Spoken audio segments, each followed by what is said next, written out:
अस्सलाम वालेकुम दोस्तों, मेरा नाम है लियो मर्शल। हमेशा की तरह मौजूद है दाऊद और आप देख रहे हैं जिस वक्त क्रिकेट लवर अली शो को कैसे देखना बनता है। दोस्तों आप लोग से बात करने जा रहे हैं, बात करेंगे आज आपके साथ टॉप ग्रीन न्यूज का सेगमेंट है, आप लोगों के साथ शेयर करेंगे।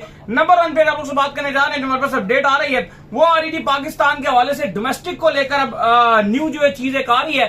चैंपियनशिप कप जो है वो इंट्रोड्यूस करवाया गया चेयरमैन पीसीबी की तरफ से। क्या ये लॉलीपॉप है या क्या है, उस पर बात करेंगे जी पीएसएल के हवाले से कि पीएसएल किन डेट्स को खेली जाएगी, इस पर बात करेंगे पीएसएल के ऑनर्स को लेकर जो कि ये चाहते हैं कि सेपरेट बोर्ड होना चाहिए। क्या कहानी है वो आपको बताएंगे। और वकार के हवाले से जो अपडेट आ रही है, वकार और ग्लेस्पी को लेकर क्या अपडेट आ रही है वो आप लोग करेंगे। ये वकार मतलब उनका टेस्ट स्क्वाड से क्या लेना देना, इस पर बात करेंगे कि स्टार स्पोर्ट्स बड़ा हाईली प्रेस कर रहे हैं मोहम्मद आमिर की बॉलिंग को, क्या सीन है वो आपको बताएंगे। और ग्रैम थ्रोप जो है उनकी डेथ हो गई है, उस पर भी बात करेंगे। तो अगर आप हमारे चैनल पर नहीं पहली बार आए, चैनल को अभी सब्सक्राइब करें और साथ ही पहले ना भूलिएगा। तो बात का आगाज करते हैं नंबर 1 खबर के साथ जो हमारे पास आ रही है कि पाकिस्तान एक नया कप जो है लेकर आ रहा है और वो है जी चैंपियनशिप कप जो है पाकिस्तान ने इंट्रोड्यूस करवा दिया है। ये नया एक कप होगा जो चैंपियंस के दरमियान जो है खेला जाएगा, यानी कि आप कह लें कि 5 टीम्स जो है इसके अंदर बनाई जाएंगी और ये तीनों फॉर्मेट्स के अंदर खेला जाएगा। एक टीम के अंदर कम से कम जो है वो 30 लोग जो है वो होंगे और 5 ऐसे लेजेंड्स होंगे जिनको पिक कर लिया जाएगा जो कि हर टीम के साथ जो है मुंसलिक रहेंगे। और फिर कहा जा रहा है कि एक ऐसा ये मजबूत टूर्नामेंट बना दिया जाएगा कि इसी की बुनियाद के ऊपर फिर टीम्स पिक की जाएंगी। दाऊद साहब, सवाल मेरा आपसे ये है कि माजी में भी ऐसे बड़े डिसीजंस आते रहे हैं, चीजें बड़ी होती रही हैं, लेकिन किसी चीज पर कोई खास इंप्लीमेंट नहीं हो सका। At the end of the day जो आप लड़के पिक करते हैं या जो आपकी टीम बनती तो पीएसएल से ये रियलिटी है, क्या कहेंगे। देखिए, ये एक आपको मानना पड़ेगा कि ये एक उन्होंने एक अच्छी चीज की है। जैसे मोहसिन नकवी बात कर रहे थे कि जो डोमेस्टिक है पाकिस्तान का, उसको इंप्रूवमेंट की जरूरत है। तो बातें तो सब करते हैं लेकिन कोई इंप्लीमेंट नहीं करता। लेकिन यहां पर एक अच्छी बात यह है कि उन्होंने कोशिश एटलीस्ट की है और 3 जो नए डोमेस्टिक टूर्नामेंट है वो इंट्रोड्यूस करवाए हैं, जिनका नाम जो है वो चैंपियन कप रखा गया है। एक चैंपियन कप फर्स्ट क्लास होगा, एक T20 होगा, एक ओडीआई कप होगा। तो ये एक अच्छी बात है कि एटलीस्ट उन्होंने ये एक अच्छी कोशिश किया और अब इसके ऊपर जो वो इंप्लीमेंट किया जाएगा। इसके अलावा ये भी फैसला किया गया है कि जो पाकिस्तान के एक्स क्रिकेटर हैं वो हर टीम के साथ जुड़ेंगे, वो इस टीम के मेंटोर होंगे। पाकिस्तान के जितने एक्स करंट जो स्टार प्लेयर्स हैं उनको इन 5 टीमों के साथ लगाया जाएगा। 5 टीमों के नाम भी बता दिए गए हैं, जिनमें एक डॉल्फिन्स होगी, एक लॉयंस होगी, एक पैंथर्स होगी, एक स्टैलियंस होगी और एक वुल्फ्स होगी। जो वैसे अगर आप देखो तो फैसलाबाद के साथ वुल्फ्स होता है, सियालकोट स्टैलियंस होती है, पेशावर पैंथर होती है, लाहौर लॉयंस और कराची डॉल्फिन। लेकिन खैर सिटीज के नाम अभी नहीं बताए गए, जो दूसरे नाम हैं वो इनके बता दिए गए हैं। इसके अलावा 150 खिलाड़ी पाकिस्तान के जो डोमेस्टिक के और इंटरनेशनल खिलाड़ी हैं वो इसमें हिस्सा लेंगे। पाकिस्तान के जो इंटरनेशनल खिलाड़ी हैं उनको भी कहा जाएगा कि वो इस डोमेस्टिक में पार्ट लें। और कहा जा रहा है कि जो बाकी टूर्नामेंट है पाकिस्तान के वो चलते रहेंगे, जिसमें कायद-ए-आज़म पाकिस्तान की सबसे बड़ी ट्रॉफी होती है, फिर प्रेसिडेंट ट्रॉफी होती है, प्रेसिडेंट कप होता है, बिल्कुल प्रेसिडेंट कप भी है, ओडीआई में भी आता है, बाकी भी है। फिर इसके अलावा जो आपका पीएसएल है वो तो ऑब्वियसली उसको कहा गया कि वो प्रीमियम टूर्नामेंट और मार्की है। बिल्कुल नेशनल T20 कप भी रहेगा। तो बाकी जितने भी मैचेस होंगे वो तो सबके सब रहेंगे, लेकिन ये एक्स्ट्रा है। और एक और अहम बड़ी चीज है कि सवाल उनसे ये भी किया गया कि जैसे प्लेयर्स हैं इनकी बड़ी कमिटमेंट्स होती हैं कि ये कहते हैं कि हमने जाकर जो लीग्स खेलनी है, क्योंकि इन्होंने अपनी वीडियो बनाई होती है कि ये कहते हैं हमने लीग्स में पार्टिसिपेट करना है। तो उसके ऊपर भी चेयरमैन मोहसिन नकवी ने कहा कि पहले पाकिस्तान फिर कुछ, तो ये भी बड़ी एक अहम चीज है। बिल्कुल। और इसके अलावा टोटल अब पाकिस्तान का जो डोमेस्टिक है उसमें 261 मैचेस खेले जाएंगे। 261 यानी कि 365 दिनों में 261 जो पाकिस्तान के दिनों में पाकिस्तान के आप ऑलमोस्ट अगर आप कहो तो मैचेस खेले जाएंगे। ये बहुत ज्यादा मैचेस और अच्छी बात भी है कि खिलाड़ियों को क्रिकेट मिलेगी, क्योंकि अल्टीमेटली अगर आप क्रिकेट खेलते हो तभी आपकी क्रिकेट इंप्रूव होती है। और पाकिस्तान का जो डोमेस्टिक का सीजन है ये स्टार्ट होगा 1 सितंबर से, जो चैंपियन ओडीआई कप से स्टार्ट होगा। ये 129 तक खेला जाएगा। फिर प्रेसिडेंट कप 50 ओवर वाला ये 3 से 15 अक्टूबर तक खेला जाएगा। फिर कायद-ए-आज़म ट्रॉफी स्टार्ट हो जाएगी 20 अक्टूबर से 18 दिसंबर तक। फिर इसके बाद चैंपियन T20 कप 21 दिसंबर से स्टार्ट होगा और फिर इस तरह आपके जो बाकी शेड्यूल जो है वो रखा जाएगा। पीएसएल की भी अली साहब तारीख जो है वो बता दी गई है और पीएसएल जो स्टार्ट होगा वो आपका 10 अप्रैल से कहा जा रहा है कि वो स्टार्ट होगा। 25 मई तक जो है वो पीएसएल खेला जाएगा, 10 अप्रैल से 25 मई तक। और आपको पता है इस बार ऑलरेडी पीएसएल का जो क्लैश है वो आईपीएल से भी हो रहा है। खैर जी, इसके बाद जो हमारे पास अपडेट आ रही है जी वो आ रही है कि पीएसएल के जो ऑनर्स हैं वो ये चाहते हैं कि इनके लिए जो है एक डिफरेंट बोर्ड जो है बनाया जाए, यानी कि पाकिस्तान क्रिकेट बोर्ड ना हो बल्कि एक डिफरेंट बोर्ड हो, इन्हीं के अंदर से बेशक निकल कर आ जाए। लेकिन एक अलग बोर्ड हो जो कि पूरे सिर्फ जो है वो पीएसएल के ही मामला देखे, ये दीगर मामला वो ना देखे, पाकिस्तान क्रिकेट को वो ना देखे, पाकिस्तान क्रिकेट की लीगें मतलब पाकिस्तान क्रिकेट का जो सारा इंफ्रास्ट्रक्चर है उसको वो ना देखे, उसका काम ही सिर्फ पीएसएल को देखना हो। कहीं ना कहीं दाऊद साहब देखा जाए तो बात ठीक भी कर रहे हैं कि मतलब हो पाकिस्तान क्रिकेट बोर्ड के अंदर गई, लेकिन एक अलग बॉडी बना दी जाए जो कि लीग को बेहतर से बेहतर करने की कोशिश करे, क्योंकि उसकी तमाम तरह एफर्ट्स फिर उसी पे लगेंगी ना।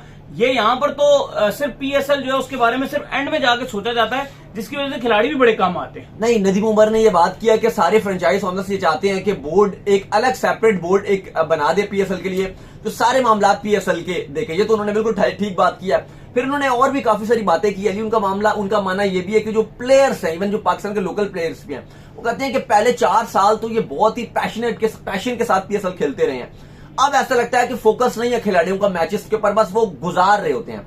और कहीं ना कहीं उनकी बात ये ठीक है लगाने की मूड में, क्योंकि अब वो हर जगह ऐसे ही खेलते हैं, चाहे वो इवन वो तो खैर उन्होंने अपनी पीएसएल के बाद पाकिस्तान इंटरनेशनल मैच पाकिस्तान में वो वैसे खेलते हैं कि बस ध्यान लगा दो, कोई भी लीग है वो ऐसा पाकिस्तान को भी या एक पीएसएल को भी सिर्फ और सिर्फ लीग की हद तक ही लेते हैं। अब ये खेलो और कुछ कमा लो। पिछले कुछ अरसे से ये बिल्कुल 100% एक्यूरेट बात है कि पाकिस्तानी प्लेयर्स का सिर्फ फोकस पैसे कमाने के ऊपर है। वो चाहे पाकिस्तान की इंटरनेशनल क्रिकेट हो, उससे वो ढूंढते रहते हैं कि हमारा कॉन्ट्रैक्ट बढ़ा दो, हमारे यूट्यूब से पैसे भी हमें दे दो, हमारे फेसबुक के पैसे भी हमें दे दो। वो एजेंसी जाहिर करने में लगे रहते हैं कि यार हमें अच्छे एड दिला दो। इवन ये जो वर्ल्ड कप हुआ था, इस वर्ल्ड कप के अंदर बाबर आजम ने बड़े एड्स पकड़े हुए थे वहां पर जी, कि वहां पर जाके मीटअप करेंगे, खिलाड़ी आपस में लड़ रहे थे कि नहीं ये बाबर को ज्यादा पैसे मिल रहे हैं, मुझे ज्यादा पैसे मिलने चाहिए। ये क्लैश करके इनका एक मीटअप भी वहां पर कैंसिल हो गया। तो ये तो बात बड़ी परफेक्ट है कि पिछले कुछ अरसे से जो पाकिस्तानी खिलाड़ी हैं, इनका मेन फोकस ये है कि किसी तरह पैसा इकट्ठा करो। और इनको कहीं ना कहीं ये चीज फील भी आ गई है कि भाई पाकिस्तान क्रिकेट के अंदर आपको पता है कि 4-5 साल अगर कोई टाइम प्लेयर गुजार जाता है ना, उसके बाद उसका वैसी कहानी गोल हो जाती है। तो ये कोशिश कर रहा है कि पैसे इकट्ठे करें। मैं नहीं कहूंगा 4-5 साल बहुत अरसे से भी खेलते हैं खिलाड़ी, लेकिन आपकी प्रायोरिटी की बात होती है भाई, वो नहीं अब कर रहे ना, उनकी ध्यान में यही है, प्रायोरिटी उनकी है। खैर इसके बाद और नदीम उमर ने कहा है कि अगर मैंने तो यहां तक कहा है कि बगैर फॉरेन प्लेयर्स के भी अगर आईपीएल के साथ कॉन्फ्लिक्ट होता है, क्योंकि मजबूरी है कि उसी टाइम आपको करवाना है, और हो सकता है कि उनको ये खतरा भी है कि उन्होंने फियर का इजहार भी किया कि हो सकता है कि शायद जो फॉरेन प्लेयर्स हैं वो आईपीएल को चूज करें और पीएसएल में ना आए। वो कहते हैं मैं तो यहां तक भी कहता हूं कि अगर फॉरेन प्लेयर्स नहीं आते तो उनके बगैर भी पीएसएल हो सकता है, लेकिन मुझे नहीं लगता कि फॉरेन प्लेयर्स के बगैर पीएसएल आप करवा सकते हो, वरना जो आपके इतने सारे डोमेस्टिक टूर्नामेंट है उनमें और पीएसएल में कोई फर्क नहीं पड़ेगा। तो फॉरेन प्लेयर्स बहुत जरूरी होते हैं। ये आईपीएल में भी बहुत चलता है, वहां पे भी आपको पता है रिसेंटली कहा जा रहा है जी कि काफी ऑनर्स ने ये पेशकश किया कि फॉरेन प्लेयर्स को बैन कर दो अगर कोई फॉरेन प्लेयर नेशनल कमिटमेंट्स की तरफ जाता है, जो सरासर गलत हरकत है। और ऐसा नहीं है कि अगर आप ये बोलो कि आईपीएल में से अगर आप, ठीक है हमें पता है इंडियन प्लेयर्स की मार्केट बहुत ज्यादा है, लेकिन इसका कतई मतलब ये नहीं है कि आप ये बोलो कि उसमें से फॉरेन प्लेयर्स को अगर हटा दोगे तो उसके बाद भी आईपीएल का वही चार्म रहेगा। अदरवाइज आईपीएल भी फिर मुश्ताक अली टूर्नामेंट या इंडिया की जैसे रणजी ट्रॉफी वगैरह, चलो वो टेस्ट 4 डे वगैरह है, लेकिन जिस तरह से वो उनके मुश्ताक अली के T20 टूर्नामेंट्स वगैरह होते हैं वही हैसियत रख लेगा। देखो मुझे ये फॉरेन प्लेयर्स की अहमियत होती है। मुझे ये लगता है कि दुनिया में बहुत प्लेयर्स हैं, ठीक है, फॉरेन प्लेयर हैं, सारे कुछ है। ये लीग्स ना एक ही विंडो देनी चाहिए। लीग से मुराद ये कि टोटल 3 महीने देने चाहिए लीग्स को, और इन 3 महीनों के अंदर ना इस सारी लीगों को कह देना चाहिए कि आप सारी लीगें करवाओ मिलके। 3 मंथ्स होने चाहिए इसके लिए। फिर ये नहीं होगा ना कि आईपीएल 3 महीने की होगी, फिर आप आपस में मैनेज करो, किसी की 25 दिन की लीग है, किसी की मिक्स करके आप आईपीएल तो वो तो उतने में ही होगी। वो तो कहेंगे हमें तो प्रॉफिट हो रहा है, बाकी लीग तो कोई होगी नहीं, क्योंकि आईपीएल ज्यादा पैसे देती है। उस नहीं आप इसलिए मतलब हम तो ये चाहते हैं कि एक बार ये 3 महीने में सारी लीगें खत्म हो जाए। नहीं, हम भी चाहते हैं खत्म हो जाए, लेकिन रियलिटी अगर आप देखते हो तो ऐसा पॉसिबल नहीं है, क्योंकि अगर आईपीएल हो रहा है तो सारे 80% जो बड़े नाम है वो बिजी होंगे वहां पे। तो फिर तो देखो फिर ये डिबेट बाकी लीग में तो ना स्पॉन्सर आएंगे ना चलेंगे। डिबेट एंड नहीं हो सकती कि फिर नेशनल ड्यूटी और ये वो, क्योंकि कहीं ना कहीं खिलाड़ी को वो लालच जरूर रहती है कि वो एक लीग खेल के 1.5-2 करोड़ पे कमाए, एज कम्पेयर इसके एक मैच। मेरा इस पर 5 से 10 मेरा पर्सपेक्टिव ये है कि जिस तरह अब ये ट्रेंड चल रहा है ना कि अब कनाडा वाले अपनी एक लीग करवा रहे हैं। आप मुझसे ये पूछो कि भाई आपने लोकल कैनेडियन प्लेयर को कितना डाला है? यूएसए अपनी लीग करवा रहे हैं, यूएसए के प्लेयर किधर है उसके अंदर भाई? अगर वो 2-4 खिला रहे हैं, लेकिन वो बस 2-4 जो खिला भी रहे हैं, नहीं सुन तो लें, जो 2-4 खिला रहे हैं वो भी पाकिस्तानी इंडियन बेस्ड ही है, वैसे लोकल तो कोई है नहीं। तो भाई ऐसे हर किसी को तो यूएई की लीग, अब वो सऊदी लीग भी आ रही है, वो भी आ रही है ऑब्वियसली। यूएई की लीग में कोई इंटरनेशनल लीग है, उसमें कितने उनके अपने प्लेयर हैं। ऐसी लीगें तो बिल्कुल ही बेबुनियाद लीग है ना। भाई आप लीगों में लिखना शुरू करोगे तो पता नहीं इतनी लीगें निकल आएंगी कि खत्म होने का नाम ही नहीं लेंगी। खैर, जिसके बाद हमारे पास अपडेट आ रही है वो आ रही है जी के वकार यूनुस के हवाले से अपडेट आ रही है कि वो जेसन गिलेस्पी जो है उनसे टेस्ट स्क्वाड के ऊपर एक मीटिंग करने जा रहे हैं, तो दाऊद साहब मुझे तो ये समझ नहीं आ रही है कि ये वकार यूनुस साहब अब टेस्ट स्क्वाड में भी मीटिंग्स करेंगे। नहीं, उनको अफेयर्स, क्रिकेट अफेयर्स चलाने के लिए लगाया गया है, लेकिन अब पहले बता दिया गया था कि वो कप्तान के मामलात में इंटरफेरेंस नहीं करेंगे, कप्तान लगाना है ये स्वाबदीद जो चेयरमैन की ही होगी। लेकिन अब जो स्टेटमेंट अगर आप देखो तो ये भी अपडेट नहीं थी कि वो सिलेक्शन के मामलात में इतना इंटरफेयर करेंगे, लेकिन अब अपडेट ये आ रही है कि जैसन गिलस्पी इस्लामाबाद पहुंच गए और अब पाकिस्तान शाहीन का और जो बांग्लादेश ए की सीरीज स्टार्ट होगी उसके अंदर शाहीन की जो कोचिंग है गिलस्पी करेंगे। तो गिलस्पी की जो मीटिंग होने जा रही है वकार यूनुस के हवाले से कि किस खिलाड़ी को जो है वो स्क्वाड में चांस दिया जाए। बात यह है कि अभी इसके अंदर सिलेक्शन कमेटी के जो मेंबर है मोहम्मद यूसुफ और असद शफीक, जो प्योरली सिलेक्शन कमेटी के मेंबर्स हैं, वो इसमें शिरकत नहीं कर रहे। वकार यूनुस जो क्रिकेट अफेयर चलाते हैं, कोच आपके जैसन गिलस्पी है, ठीक है, ये कहा गया है कि कोच को भी राइट दिया गया है, सिलेक्शन कमेटी का एक मेंबर ही उसको भी कंसिडर किया जा रहा है, लेकिन प्योरली जो सिलेक्टर है वो तो यूसुफ और असद शफीक हैं, वो इसमें शामिल नहीं है। और जो स्क्वाड के हवाले से जो मीटिंग की जा रही है वो वकार यूनुस की और जैसन गिलस्पी की जा रही है।